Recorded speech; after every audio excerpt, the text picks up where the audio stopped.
Bonjour à tous et bienvenue dans notre matinale. J'espère que vous avez passé de bonnes fêtes de Pâques et que vous avez célébré Pâques dans vos églises comme il se doit.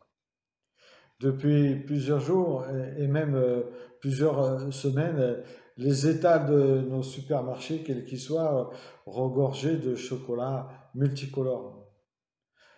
Nous pouvions et nous pouvons trouver toutes sortes de chocolats, que ce soit en forme de lapin, de cloche, sans oublier les fameux œufs en chocolat et cette fameuse chasse au trésor des œufs.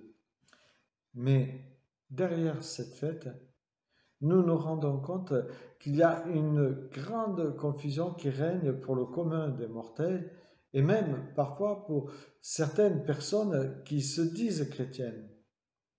Heureusement qu'il y a des gens qui savent que le dimanche de Pâques est en lien avec la résurrection du Christ, sans vraiment toutefois comprendre le rapport entre la résurrection, les œufs et le lapin de Pâques.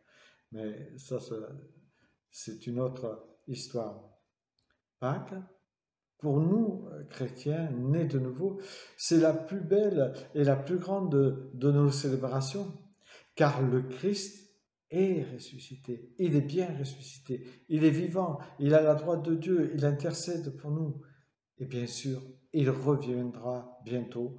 Alors tout œil et tout genou fléchira devant lui.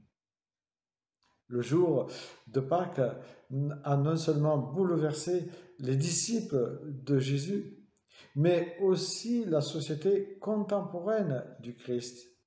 Si notre système de datation commence avec l'année de la naissance de Jésus-Christ, avant ou après, c'est sa résurrection qui a valu la date annuelle à la plus grande commémoration chrétienne. Il ne faut pas l'oublier. Ce mot Pâques, ce mot qui vient de l'hébreu Pessah, mot qui désigne la Pâque juive, qui célèbre aussi la sortie d'Égypte du peuple hébreu. Mais en effet, la passion du Christ, on se souvient qu'elle a eu lieu durant la fête de Pessah et que Jésus a célébré cette fête avec ses disciples avant son arrestation.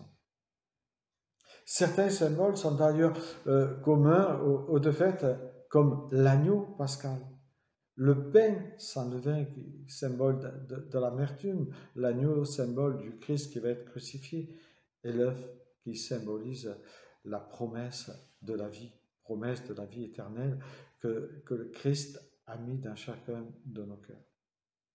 Oui, pour les Hébreux, Pâques, célébrer la célébration d'Égypte, son départ et son arrivée dans la terre promise. Mais pour nous aussi, c'est pareil.